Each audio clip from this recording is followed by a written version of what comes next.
G20 president সাহেবক অনুৰোধ জানাইছো যাতে তেখেতে আমাৰ মঞ্চত উপস্থিত হয়।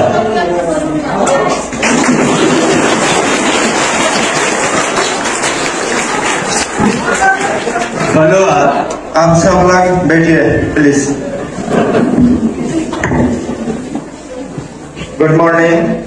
मैं यहाँ पे भारत की प्रधानमंत्री के भूमिका में आया हूँ और आप सभी लोगों के मेरी तरफ से धन्यवाद ज्ञापन करता हूँ कि आप सभी लोग इस मीटिंग में आया है। और पहले कार्यसूची के अनुसार आप सभी लोग एक राष्ट्रप्रधान की परिचय दीजिए। Morning, Honorable President. I am Tani Sultana on behalf of the President of USA. Good morning, Honorable President. I am Jivana Sadika on behalf of the President of South Africa. Honorable President, I am Obaidullah Sheikh on behalf of the President of Indonesia. Honorable President, I am Voibur Rahman on behalf of the President of Brazil. Honorable President of this meeting, I am Sharmin Akhtar on behalf of the Prime Minister of Japan. Honorable President, I am Tamila Khatun on behalf of the President of Argentina. Honorable President, I am Akhtar on behalf of the Prime Minister of Italy. Good morning, Honorable President. I am Asraful Alam on behalf of the President of France. সকলোকে ধন্যবাদ জ্ঞাপন কৰিছো আপোনালোকৰ পৰিচয় দিয়াৰ বাবে। এতিয়া কাৰ্যসূচী অনুসৰি প্ৰথমে G20 মিটিঙত জলবায়ু পৰিৱৰ্তন আৰু পৰিৱেশ উন্নয়নৰ বিষয়ে সন্মানীয় সদস্য আপোনালোকৰ মহামূল্যৱান মতামত দিয়ক ইয়াত। Honorable President, মই জাপানৰ তৰফৰ পৰা কৈ আছো। আজিকালি কল কাৰখানা আৰু উদ্যোগীকৰণৰ ফলত এফালে জীৱাশ্ম ইন্ধন শেষ হৈ আছে আৰু আনফালে বনাঞ্চল ধ্বংসৰ ফলত পৃথিৱীৰ গোলকীয় উষ্ণতা বৃদ্ধি পাই আছে, যাৰ ফলস্বৰূপে পৃথিৱীয়ে জলবায়ু পৰিৱৰ্তনৰ দৰে সমস্যাৰ সন্মুখীন হ'ব লগা হৈছে। গতিকে ক্লাইমেট চেঞ্জ এণ্ড এনভাইৰনমেণ্ট ডেভেলপমেণ্টৰ ওপৰত মোৰ মতামতটো হৈছে কোনো প্ৰকাৰে যাতে বনাঞ্চল ধ্বংস নহয় আৰু জীৱাশ্ম ইন্ধনৰ ব্যৱহাৰ যাতে মানুহে পৰিমাণমতে কৰে তাৰ বাবে ব্যৱস্থা ল'ব লাগিব। Honorable President, মই আৰ্জেণ্টিনাৰ তৰফৰ পৰা কৈ আছো, জলবায়ু পৰিৱৰ্তনৰ বিৰুদ্ধে যুঁজ দিয়াটো এক জটিল আৰু বহুমুখী প্ৰত্যাহ্বান, যাৰ বাবে স্থানীয়, ৰাষ্ট্ৰীয় আৰু ব্যক্তি পৰ্যায়ত ব্যক্তি সম্প্ৰদায় আৰু চৰকাৰে কিছুমান মূল কৌশল আৰু পদক্ষেপ গ্ৰহণ কৰি জলবায়ু পৰিৱৰ্তনৰ সৈতে মোকাবিলা কৰাত অৰ্থপূৰ্ণ ভূমিকা গ্ৰহণ কৰিব। উদাহৰণস্বৰূপে বাঁহৰ উৎপাদন বৃদ্ধি কৰা। জলবায়ু পৰিৱৰ্তনৰ বিৰুদ্ধে যুঁজিবলৈ বাঁহকে গোপন অস্ত্ৰ হিচাপে ব্যৱহাৰ কৰিব পাৰো, কিয়নো বাঁহ এটা অতি নৱীকৰণযোগ্য সম্পদ, কাৰণ ই দ্ৰুতগতিত বৃদ্ধি পায় আৰু মাত্ৰ কেইবছৰমান ভিতৰতে পৰিপক্কতা লাভ কৰে।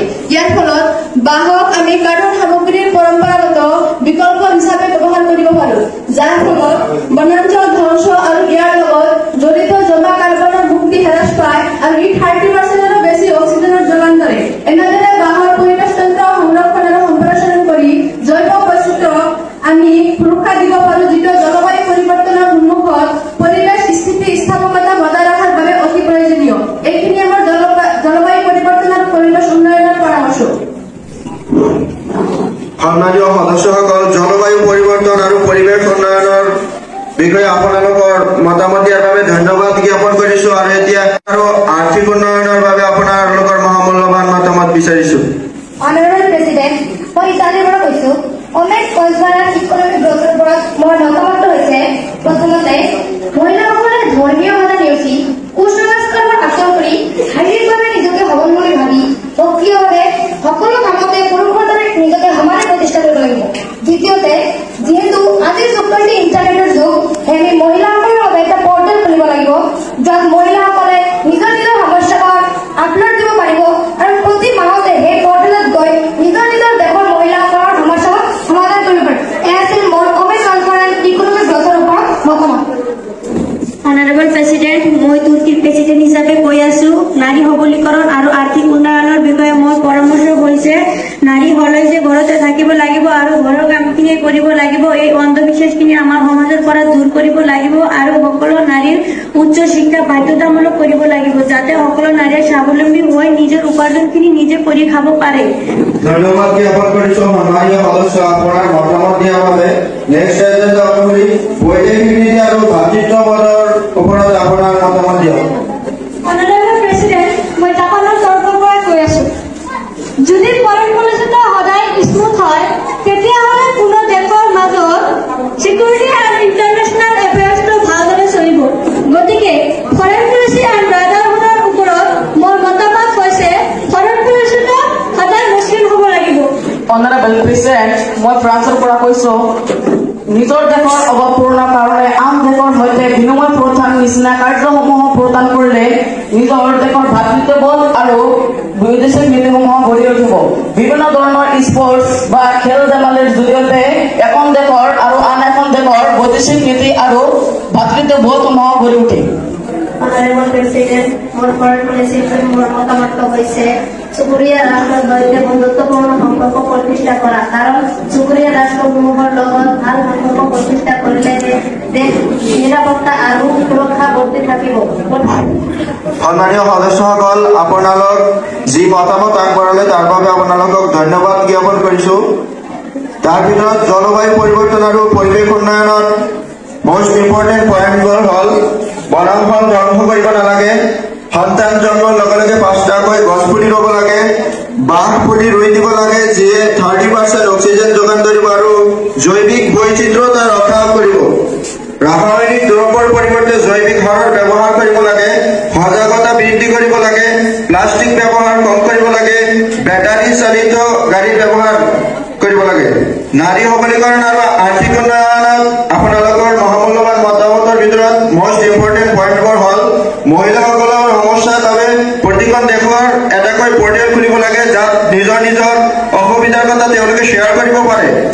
অৰ্থনৈতিকভাৱে স্বাৱলম্বী কৰিব লাগে মহিলাসকলক, অন্ধবিশ্বাস দূৰ কৰিব লাগে, মহিলাসকলক উচ্চ শিক্ষাৰ ব্যৱস্থা কৰিব লাগে, বিশেষ দক্ষতা বিকাশৰ আঁচনি ল'ব লাগে, চহৰ আৰু গাঁৱত মহিলাসকলৰ সমান সুযোগ প্ৰদান কৰিব লাগে আৰু পুৰুষৰ সমানে ক্ষমতা দিব লাগে, ৰাজনৈতিক ক্ষমতা প্ৰদান কৰিব লাগে মহিলাসকলক। বৈদেশিক নীতি আৰু ভাতৃত্ববোধত আপোনালোকৰ মতামত আছিল।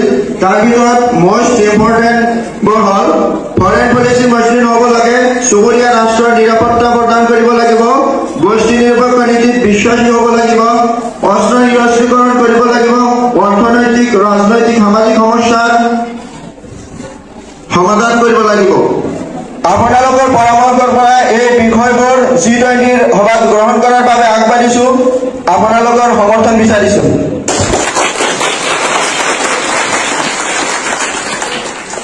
দ্বিতীয় কাৰ্যসূচী অনুসৰি আমাৰ এতিয়া গ্ৰুপ ডিছকাশ্যন আৰম্ভ হ'ব। গতিকে প্ৰতিটো গ্ৰুপক তেখেতৰ এজেণ্ডাবিলাকৰ ওপৰত আলোচনা কৰিবলৈ আমি অনুৰোধ জনাইছো। ধন্যবাদ। মোৰ মতামত হৈছে নাৰীসকলৰ বাবে এটা পৰ্টেল খুলিব লাগিব আৰু আমি নাৰীৰ বাবে তাত নাৰীৰ সমস্যাবোৰ সমাধান কৰিব পাৰিম। সন্মানীয় সদস্যসকল, নাৰী সবলীকৰণ আৰু